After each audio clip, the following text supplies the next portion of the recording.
Y ante todo, ministro, antes de ir con nuestro director general Eduardo Mendoza Paladines, ¿no? El reconocimiento a su labor, a su trabajo y a lo hecho por la Policía Nacional. En los momentos más álgidos, en los momentos más duros, vemos que lamentablemente aquí el canibalismo político y sobre todo el accionar de malos representantes en la Asamblea Nacional quieren siempre imponer su agenda. Hemos visto que todos estos días se han dedicado pues a querer menoscabar lo que los ecuatorianos de bien queremos rescatar más bien, que es la institucionalidad, no solamente a nivel de la policía, es necesario que el Ecuador tenga institucionalidad y ante todo, y dándole ese saludo cordial de parte de todo el equipo, quería reconocer aquello, ministro. Muchas gracias, un saludo a todas las personas que nos escuchan a través de I99 esta mañana. Un saludo, Eduardo, un gusto poder compartir con ustedes. Sí. Mi querido ministro, tuvimos el gusto y me acerqué a usted el día 25 de julio, aquel día en la gobernación, y le dije exactamente lo mismo que le dice Alberto. Me gustó su talante democrático, porque hay la impresión de que usted es un hombre muy duro, que es halcón, pero cuando le preguntaron lo del juicio político, tuvo usted el bien democrático de decir, señores, en democracia esto puede pasar y si está en derecho, pues yo realmente hace mucho tiempo no escuchaba a un ministro del Interior hablar de esa forma y pues penosamente estoy en la sala de redacción, no lo puedo saludar personalmente, le hubiera querido dar un abrazo, ya habrá la oportunidad. En todo caso, ministro, cuéntenos un poquito, yo ya le he dicho varias veces, a usted se lo reconoce, que en el 19 fue el Salvador de Quito y que en los últimos problemas que tuvimos los meses anteriores, nuevamente su capacidad para poder lograr que la Policía Nacional sin violencia pudiera disipar, pudiera hacer que no pasara a mayores lo que pasó cuando hubo el paro y con los infiltrados que no tienen que ver con directamente, no se los ha podido todavía, digámoslo así, localizar directamente más que en video, pero ojalá podamos. Pero cuando usted hizo esto, ministro, cuando todo el Ecuador lo vimos y lo señalamos, había mucha gente que decía, vamos con todo, con violencia, con fuerza, pero usted hizo lo que tenía que hacer y lo que mandaban los libros, la policía hizo bien. En todo caso, lo que me apena de todo esto, igual se lo dije, ministro, es que cuando uno actúa bien, y lo hablamos de candidatos hace un rato, haciendo un análisis de candidaturas, mire, en las amnistías que les dieron en abril de este año, los que no fueron amnistiados fueron usted y me parece que algunos oficiales más y algunos elementos de tropas, mientras que a los que tiraron piedras, quemaron carros, quemaron negocios de gente pobre, a todos estos los amnistiaron. Entonces, un poquito escuchar al ministro del Interior en vivo y preguntarle a usted cómo ve las cosas ahora, cómo las percibe, ministro. Muchas gracias, Eduardo. Un saludo desde acá también y un abrazo. Mire, yo creo que el Ecuador cuenta con una policía absolutamente profesional. Y no es la persona que lo dirige, uno simplemente emite las directrices. Es la policía profesional la que actúa bajo principios de legalidad. Y eso es una construcción social. Es una policía que tiene doctrina, es una policía que tiene entrenamiento y capacitación permanente en temas de derechos humanos, que sabe que los procedimientos tienen que basarse en la legalidad, en la humanidad, en la estricta necesidad y con proporcionalidad. El Estado ecuatoriano, por su parte, en esta misma construcción social, ha ido equipándola de tal manera que pueda enfrentar los retos que su misión compleja demanda. A la policía se le encarga esa sutil responsabilidad de velar por los derechos y las libertades de los ciudadanos. Y para eso justamente le entrega en potestad el uso progresivo y gradual de fuerza. Entonces, esos mecanismos mal interpretados nos podrían llevar realmente a una conflictividad mucho mayor. En el año 2019 se ralentizó la violencia. Si ustedes pueden comparar lo que sucedió en esos mismos años en países vecinos de América Latina como Chile y Colombia, podemos encontrar las dimensiones. Mientras en esos países se hablaba de unas reformas a las instituciones porque fueron antidemocráticas, aquí en cambio fue al revés. Aquí las mayorías parlamentarias que son absolutamente populistas y también esas mayorías parlamentarias que están polarizando mucho más al país son las que nos llevan a estos enfrentamientos y no nos permiten exigen como Estado cohesionarnos. Y esa falta de cohesión en el Estado ecuatoriano es lo que fragmenta la posibilidad de enfrentar problemas complejos como la presencia de crimen organizado, porque hay una economía subterránea y esa economía subterránea da poder a un sinnúmero de personas. Así lo miramos nosotros. Paralelamente, en la sociedad ecuatoriana hay una norma que le impide a la policía, por estándares internacionales, actuar por sobre los límites de la ley. Y eso está bien, eso es democrático, pero en un conflicto con la gravedad, distinguiendo las dos cosas, el grupo que tiene derecho a la protesta social garantizado por la Constitución, a quienes nosotros les acompañamos, y el grupo de violentos que indiscutiblemente se presentan ahí, que tienen una formación ya de guerrilla, que actúa bajo técnica y táctica urbana, de guerrilla urbana. Entonces ahí, en el límite ese, en la frontera esa, que no es fácil de distinguirla, es donde se mira el profesionalismo de la policía. Y en ese sentido yo voy a defender la legalidad y voy a defender el actuar de la institución, porque lo otro le estaríamos llevando a una institución que se abstenga, y esa abstención del Estado es justamente lo que quiere el crimen organizado, es justamente lo que quiere mercados ilegales como el narcotráfico, microtráfico, minería ilegal, contrabando inclusive, tráfico de personas, trata de personas, tráfico de armas, todo esto que genera enorme rentabilidad. A eso es a lo que estamos enfrentando. Así es que, Eduardo, yo creo que más allá de los juicios, más allá de los prejuicios que puedan existir, no le pueden paralizar a una institución. El mensaje no es para el funcionario. Yo soy transitorio como todos nosotros, sí, como cualquier ser humano, sí, pero la institucionalidad es la que debe primar. Y por sobre todo el principio, porque no le pueden privar al Estado ecuatoriano del principio que es del Estado ecuatoriano a través del legislativo para proteger y tutelar a terceros. Más allá de la gente en conflicto, hubo terceros que se impactan. Hay gente que perdió emprendimientos, hay gente que no pudo llegar a un hospital, contaminaron el agua en una población y en una ciudad como importante como Ambato y en otra como Tabalo. Cerraron vías de tal manera que buscaban esa conmoción interna que ventajosamente no se llegó a dar, y con eso había la posibilidad indiscutiblemente de romper con la democracia. Y en efecto, a lo que usted dice, ministro Carrillo, tiene usted toda la razón. Y tengo que ponderar la actitud de la policía, porque humanamente, están mis compañeros, humanamente, pues es el policía que está en una de estas manifestaciones, y tenemos que penosamente hablar de esto, es un ser humano, pues. Entonces, si a usted lo van a atacar, usted tiene que defenderse, cualquiera, al mínimo, solamente el profesionalismo. Por eso relevo esta parte, ministro. El profesionalismo de la tropa y de la oficialidad, que son años de poder trabajar, hace que puedan detener el impulso humano normal de quererse defender, que está incluso en la misma ley para cualquier mortal, no para un policía quizás, pero es real. Ministro, en este contexto, ¿se ha podido o siguen las investigaciones para determinar a estos grupos que se, digámoslo así, para usar un término coloquial, que se colaron, a estos infiltrados que disparaban, que cuando en el 2019, lo hemos hablado con usted alguna vez y con la audiencia y teleaudiencia de I99, cayeron a la asamblea, iban 500, le caían a golpe y puñete a la policía, se retiraban después de 15, 20 minutos y llegaban 500 más, como decía usted, como guerrilla urbana. Aparte de lo del guevarismo, ¿han podido determinar fuentes donde se han entrenado, alguna cosa de esta, o esto está en investigación, ministro Carrillo? No, están muchas investigaciones. A partir de estos conflictos siempre quedan algunas investigaciones pendientes que las desarrolla la Fiscalía. Nosotros ya ahí por la reserva no podemos sino aportar cuando somos convocados. Pero se aperturan muchas investigaciones, como la que planteó el presidente. ¿Cuál es el financiamiento? 18 días de paralización, 18 días en donde el Estado ecuatoriano y muchas ciudades no solamente que fueron aisladas, sino fueron secuestradas también. Eso tiene un costo. Y lo que se pide es transparencia.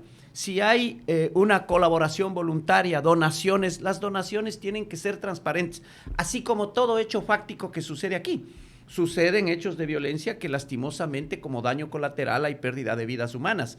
Nosotros tenemos el registro de 3 personas, pero en el contexto de las manifestaciones también perdieron la vida gente a los alrededores que en este afán de polarizar mucho más al país lo presentan también como una víctima de la absoluta y brutal represión, como califican, o del bombardeo, como que si estuviéramos en guerra en el país, y no es la verdad.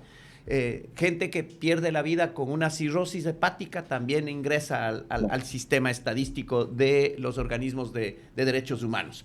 Esas cosas son las que confunden, esas posverdades son las que distraen y esos son los mecanismos que utilizan, insisto, para llamamiento a estos juicios y prejuicios. La policía tiene absolutamente claro, Eduardo, una cosa es repeler y hay momentos en los cuales el repelimiento es necesario porque no se puede esperar que una masa humana concentrada pierda la noción y dé el salto rápido entre lo pacífico de una marcha a la extrema violencia y al radicalismo. Entonces, en ese sentido, la policía tiene que obrar porque hay terceros afectados también. Pero también la policía tiene que precautelar la integridad de su propio personal que también está expuesto a una condición de estas. Más de 300 policías lesionados. Algunos asambleístas el día de mi comparecencia decían, ojalá tuviéramos a la misma policía que actuó con la intensidad y con la fuerza en las manifestaciones en las calles. Y yo les contestaba y les decía si conocían cuántos policías en lo que va del año han perdido la vida en el combate contra el crimen organizado. 44 policías han perdido la vida hasta el día de hoy y han entregado su vida. Y las familias, nosotros tenemos la obligación de, a través de los mecanismos de bienestar social, protegerles y darles un estado de bienestar. Pero esas cosas no se miran, ¿no? Y esa es la intensidad con la que se está enfrentando ahora problemas complejos en la sociedad ecuatoriana. Por eso es que siempre hacemos el llamado a la cohesión. Necesitamos reestructurar, yo creo que no le cabe duda a ningún ecuatoriano que necesitamos fortalecer y reestructurar el sistema de justicia. Yo creo que no le cabe duda a ningún ecuatoriano que necesitamos reformas porque la norma con la que el Ecuador durante hasta este tiempo ha venido enfrentando la violencia y la delincuencia son normas para delito común. Pero el delito organizado necesita capacidades especiales y necesitamos la velocidad y la iniciativa parlamentaria para esa reforma. Y el Ejecutivo es al que el único le terminan exigiendo porque por supuestamente ausencia de una política pública del gobierno nacional que lleva un año es que estamos viviendo los problemas que vivimos, cuando no es esa la realidad. En la ciudad de Guayaquil, que es el epicentro de violencia ahora en el país, donde se ha disparado el indicador Proxy con el que se mide la violencia, que es la tasa de homicidios, aquí es un problema de convivencia, es un problema de economía ilegal, es un problema que sobrepasa las posibilidades de que el Ejecutivo los resuelva. Por eso es que estamos invocando y convocando a que hagamos un gran pacto. Este es una razón de Estado, este no es un problema de los ciudadanos de la ciudad, este no es un problema de los líderes de las instituciones o de quienes están dirigiendo las instituciones, este es un problema del Estado ecuatoriano y lo tenemos que resolver juntos. Ministro, solo para terminar y pasarle a mis compañeros, es algo breve. Cuando pasa esto, lo que sucede en Guayaquil, como bien usted lo dice, la gente se desespera por la delincuencia y mucha gente piensa que nuevamente debería permitirse, autorizarse, si no el porte, la tenencia para ciertas personas de armas. ¿Cuál es el pensar? No le voy a preguntar al ministro, le voy a preguntar al ecuatoriano, al hombre que ha sido oficial, pero que también es profesional y que ha llegado a instancias. ¿Usted cree que esto contribuye a tener permiso de portar armas la tenencia en casas, en oficinas, o no colabora, o esto acrecenta más la violencia, ministro Carrillo? Mire, a veces está en el imaginario de la gente que eso disuade, pero en la práctica ya existen estudios internacionales que demuestran que eso dispara la violencia.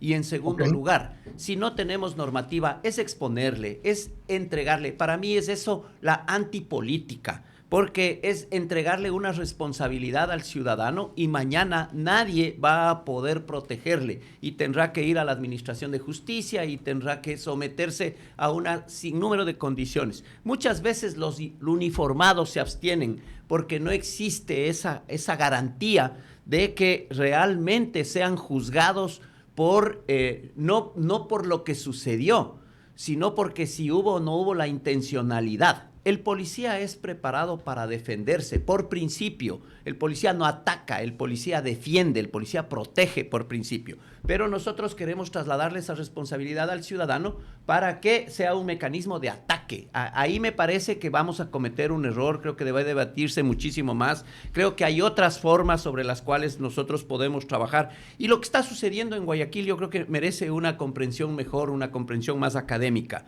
Los medios que se disponen, entre esos, comunicaciones, dinero subterráneo, dinero opaco, armas, vehículos, esos son medios, instrumentos que efectivamente con un mejor control podían reducir la tasa de violencia y la tasa de delincuencia. Pero lo que no podemos controlar son las motivaciones. ¿Y qué es lo que está sucediendo en Guayaquil? La motivación básicamente es una economía criminal que da poder y ese poder utiliza la fuerza para imponer. Eso es lo que hay que romper y para romper necesitamos una administración de justicia mucho más profesional, mucho más eficiente, mucho más cercana, con mayor probidad, con mayor integridad. Pero también necesitamos normativa. Y si al final la decisión es trasladar la responsabilidad y darle permiso de porte o de tenencia de armas al ciudadano, hay que revisar en la Asamblea Nacional los marcos jurídicos, porque eso no pasa por una decisión del Ejecutivo, eso pasa por revisar la ley de armas, revisar muchos mecanismos, pero me parece a mí que es una decisión que tiene que debatirse muchísimo más. Hay, sin embargo, posibilidades de armar a quienes ya se les ha entregado funciones para cumplimiento de ley. Por ejemplo, agentes de tránsito, agentes municipales, agentes de aduana, agentes de migración, inclusive la seguridad privada, con la que también hay que trabajar, pero ¿quién garantiza que ellos actúen con doctrina, con principios, con capacitación adecuada? Ese presupuesto para la capacitación de la gente es el que muchas veces en las condiciones sociales y económicas que vive nuestro país, el que no existe. Y después le entregamos a un arma a una persona que está muy poco preparada y tendríamos mucho más conflicto social. Por favor, adelante. Gracias, ministro. Mis compañeros en cabina. Son las 8:51. Saludando ya a Jaime Velázquez, se incorpora también a esta mesa de trabajo con el saludo cordial, Jaime. Y, a ver, Lucía. Claro, gracias, Alberto. Claro que sí. ¿Cómo le va, ministro? Un gusto poder conversar aquí en el Diálogo de I99. Hablemos un poquito de su trabajo frente a esta cartera de Estado. Uno de los objetivos que usted ha mencionado es justamente fortalecer la institucionalidad de la Policía Nacional. Además de gestionar, dentro de la gestión del gobierno, es la implementación de un centro universitario para la formación no de policías, sino también de los ciudadanos en temas de seguridad. Cuéntenos un poquito acerca de esto. Gracias, Lucía. La pregunta para mí es sumamente importante porque se está debatiendo justamente en la Asamblea Nacional ahora la creación de la universidad. Hemos avanzado bastante, nos faltan los dos últimos pasos que son ya en el Pleno tratarlo, en primera instancia pasará a la comisión nuevamente y luego regresará al Pleno para su aprobación. El primer pedido que uno hace es el castigo, digamos, o la enemistad, la contrariedad. Son con las personas, pero no pueden con la institución. Yo creo que la policía merece y necesita un centro de formación de carácter superior para también ayudar a la comunidad a comprender de mejor manera desde lo fenomenológico de la violencia y de la delincuencia. Entender desde la multicausalidad, desde lo epistemológico, entender lo que está atrás para que no sea la policía la única que reaccione. Y también ir creando en la sociedad civil mejor comprensión respecto de los problemas de inseguridad. Ir creando también la posibilidad de que la sociedad ecuatoriana cuente con peritos, porque la mayoría de veces nosotros juzgamos las cosas por lo que miramos en las redes sociales, pero una autoridad judicial necesita la pericia, necesita una prueba real, consistente para que la administración de justicia opere. Es un campo muy amplio el de la inseguridad, y creo que una universidad especializada puede dar oportunidad. No solamente es para formación de policías, es para formar también a los mismos agentes a quienes se les ha dado ya poder de policía y consta en el COESCOP. Es para formar seguridad privada, es para ayudar a todos. Y qué bueno esto, ministro, y lo menciono porque tal vez usted cree que se ha perdido el respeto a los gendarmes. Vimos en la circulación en las redes sociales un video donde dos jóvenes en estado etílico pues agredían a los policías. Esto ocurrió en la capital, en Quito, donde lamentablemente hemos visto que estos jóvenes agredieron a los policías, no respetaron la decisión de los policías de llevarse al conductor que estaba manejando en estado de ebriedad. Entonces, tal vez se ha perdido este irrespeto que del ciudadano a los policías.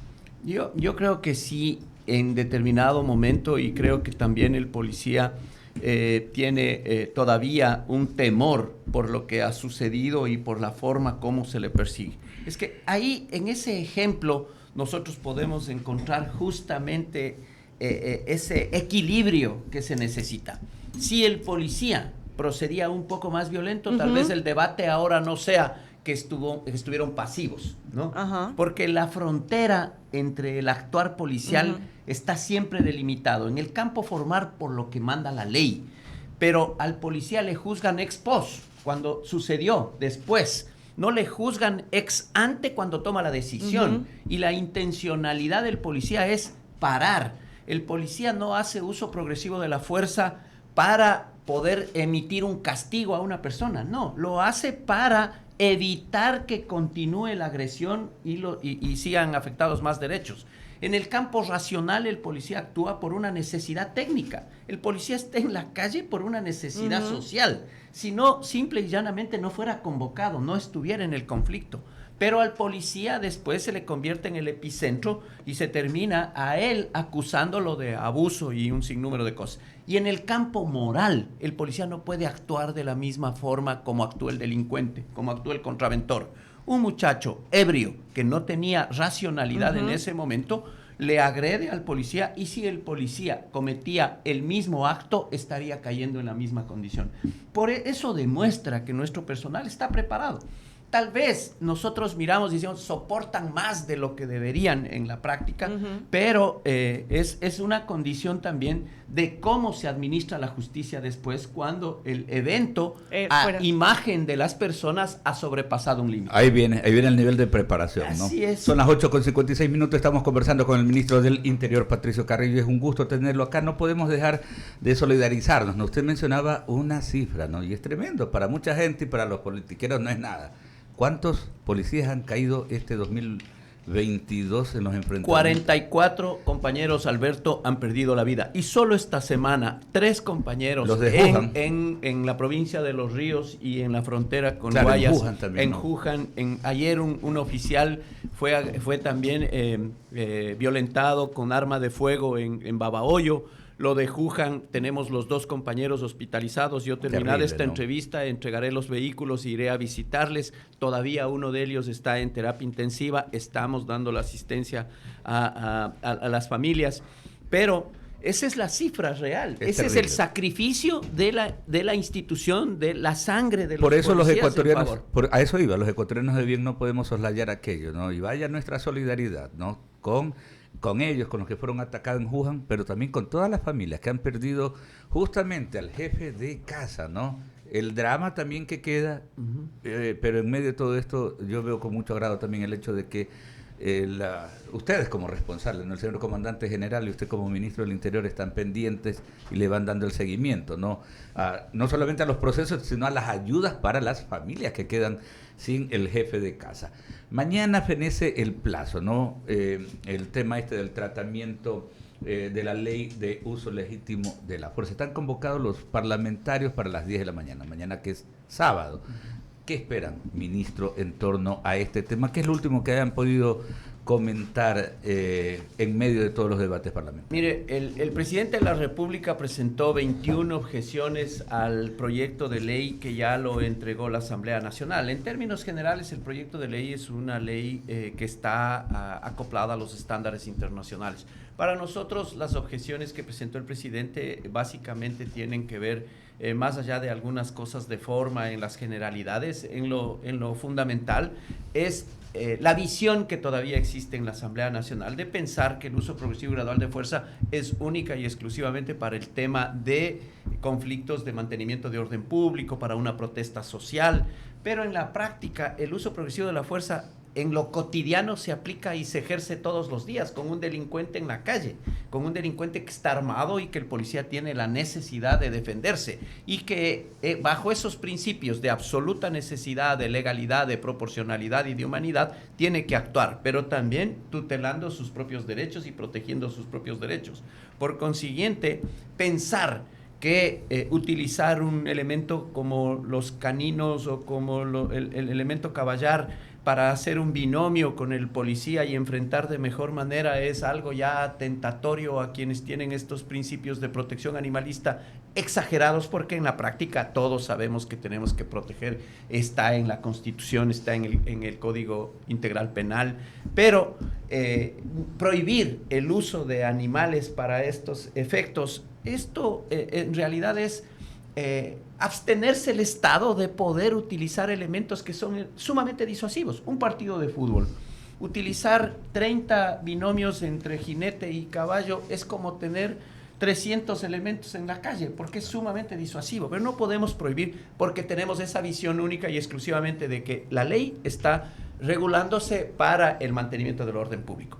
Un can que está preparado para detectar droga, este es también un elemento disuasivo, este también es un elemento efectivo en el control de un delito complejo como el narcotráfico. Entonces, todas estas formas son las que el presidente las ha planteado. Estos son los mecanismos.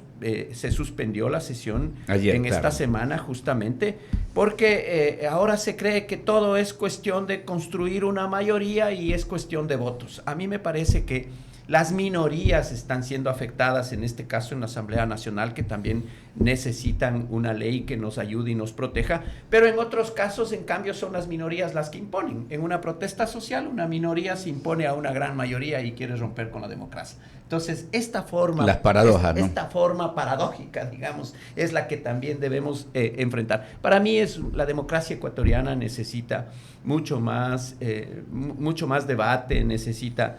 que la clase política también tenga mucho más altura y realmente nos represente. Un giro diametral. Solamente una más de mi parte, ministro. Por favor, Alberto. El día de... ayer es que conversábamos con el flamante secretario de Seguridad, con el doctor Diego Ordóñez. Ya se reunieron a nivel del gabinete de seguridad, nos decía que iban a convocar una reunión. Y le quería consultar porque también ahí confluye en el gabinete de seguridad, él como secretario, no haciendo cabeza, pero pues confluye la cartera del Interior, de Defensa y todos los organismos, el SNAI y todo eso. Entonces quería ver más o menos cómo ven ustedes también, porque estamos ante tanta amenazas, el tema fronterizo al norte, al sur, crimen transnacional organizado, el tema de la violencia en las cárceles, las ejecuciones que tenemos por doquier. Entonces son varias problemáticas. La verdad es que la sociedad ecuatoriana está enfrentada a todos estos problemas y vemos que no hay una respuesta, y hay un tanto, ¿no?, ese llamado que usted hacía a los administradores de justicia, porque ¿de qué vale el trabajo de la policía o de una parte del Estado si la otra parte del Estado también no hace lo suyo? Alberto, una de las principales preocupaciones del presidente Guillermo Lasso es el tema de la seguridad, y él ha puesto en su agenda como una prioridad. Nosotros mantenemos reuniones permanentes en el Consejo de Seguridad Pública del Estado, pero lo primero que hizo el COSEP, el Consejo de Seguridad Pública del Estado, es revisar y darse cuenta que fue desbordado, porque el Consejo de Seguridad Pública del Estado y la Ley de Seguridad Pública del Estado, lo único que mira es 3 vértices, digamos, es un triángulo en donde en un lado está la política de seguridad y defensa, la política de seguridad ciudadana, encargado en un caso a Fuerzas Armadas, del otro a Policía, y la política de gestión de riesgos, que la asumen las dos instituciones porque en la práctica la defensa civil la desaparecieron, pero ha dejado por un lado todo lo que corresponde a la administración de justicia, al sistema penitenciario, a los gobiernos autónomos descentralizados, a la participación de la sociedad civil. Ese desbordamiento es el que le volvió ineficiente al Consejo de Seguridad Pública del Estado. La primera propuesta, y una propuesta que la presentó el mismo Ministerio de Defensa, es crear y nuevamente reconstruir una secretaría que dé seguimiento a las resoluciones del Consejo. Entonces, la propuesta que el presidente la acogió y que se aprobó en el Consejo es que esta secretaría sea un ente coordinador, articulador y que dé cumplimiento con una batería de indicadores a las resoluciones del Consejo de Seguridad Pública. De tal manera que todos los que veníamos realizando diferentes acciones aparentemente desarticuladas dentro de nuestras misiones, ahora nos vamos articulando hacia un gran objetivo.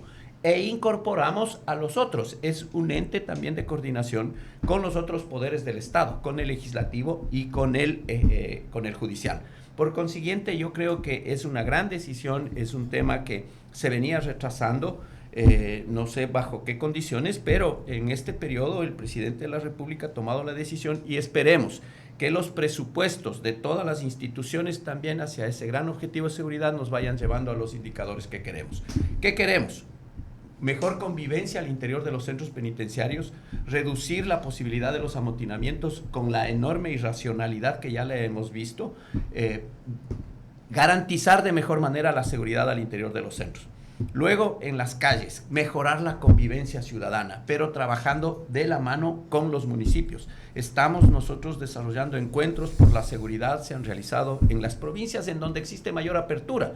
No todos los alcaldes con la visión política que tienen, no todos los municipios, no todos los consejos provinciales coordinan y quieren articularse, pero yo creo que en este año la demanda ciudadana de seguridad obligará a que muchos, por campaña en unos casos, otros por convicción, empiecen a trabajar en conjunto con el gobierno nacional. A no olvidarse nomás de las zonas portuarias y aeroportuarias por el tema de la droga, ¿no? La geografía, lo de los escáneres siempre va a ser, sí. Los escáneres va a ser Pero siempre estamos trabajando en Contecón, que es el que queda, uno de los que queda todavía el mecanismo de escáner. Yo me reuní la semana pasada con la gente del SENAI, con la gente de Contecón.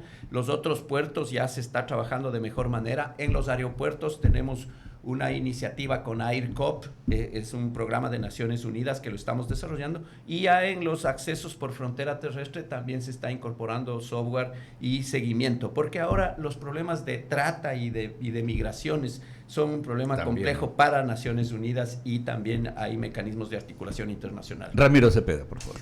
Ministro. Un gusto, Ramiro, buenos días. El gusto es mío, ministro. Yo voy a hacer algunas citas y recoger algunas partes de su respuesta. Hace algunos años, después del año 19, y Eduardo es testigo, entrevistábamos aquí al defensor del pueblo y estaba haciendo una tragedia de lo que sucedió por parte de la policía en aquella malhadada manifestaciones del 2019. Y yo le decía, es fácil criticar a la policía desde viendo un video, una pantalla, con la tranquilidad de un aire acondicionado y no con la cabeza hirviendo de las manifestaciones, oliendo gases, con la tensión de que le pueda caer una bala, una piedra, algo. Le dije, eso no es justo, así no se pueden medir las cosas.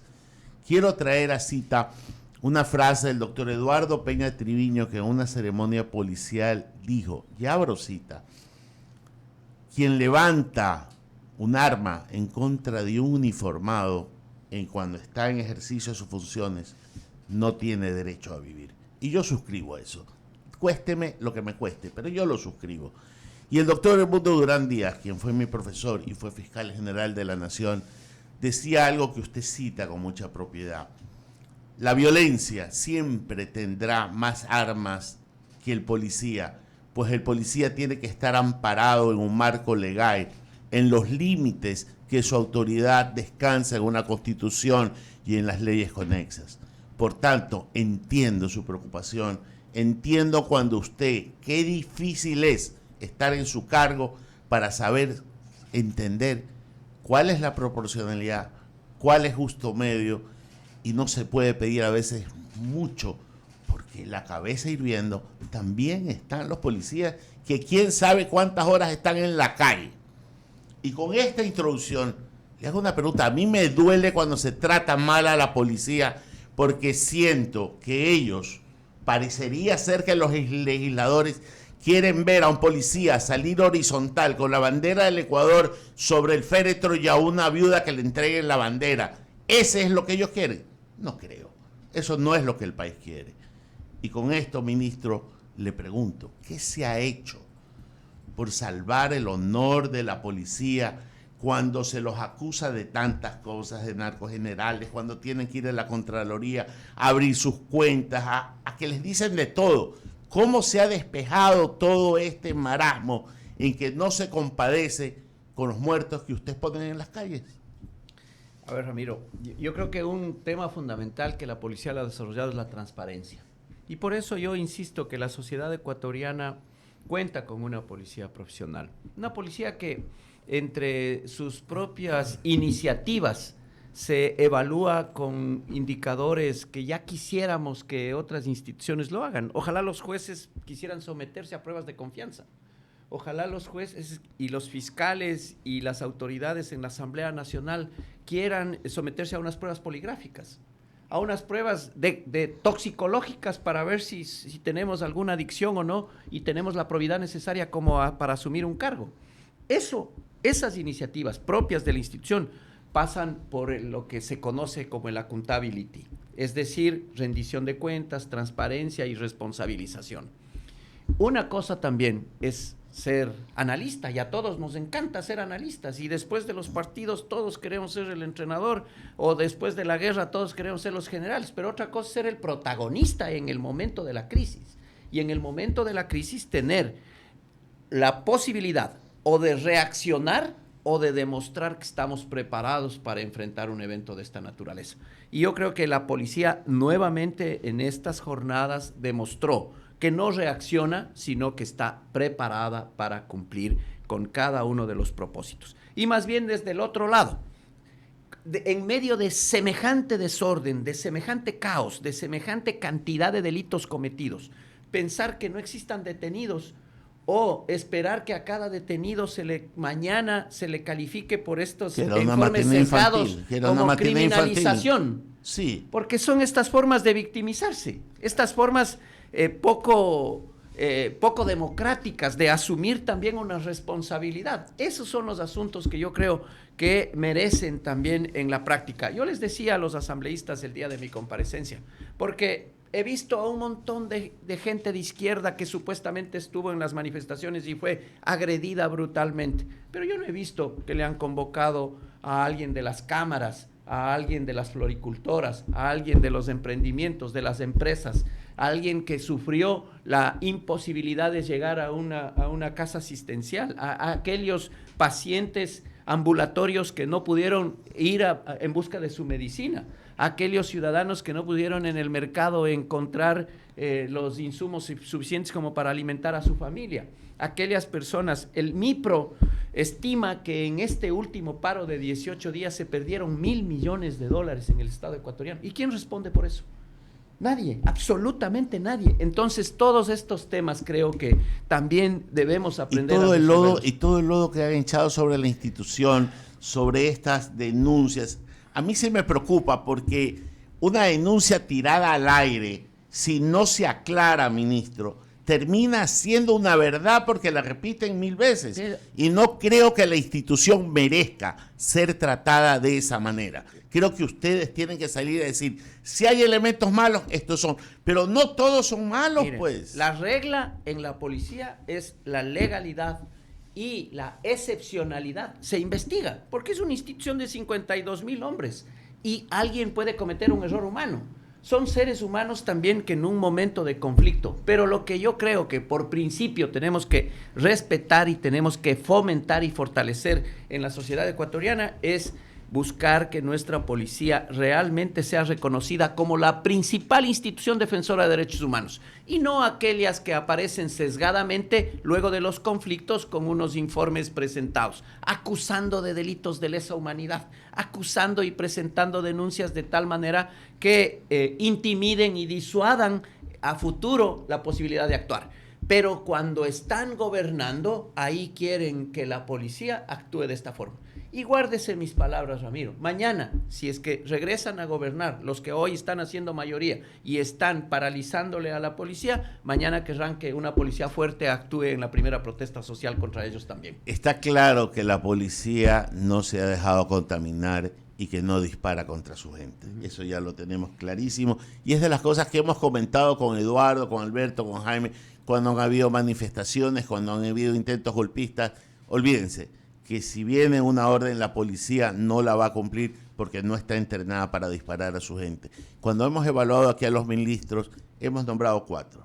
Usted está dentro de esos 4. Muchas gracias, Ramiro. Jaime. Gracias, Ramiro. Jaime Veloso. Ministro, la verdad es que es un placer tenerlo por acá.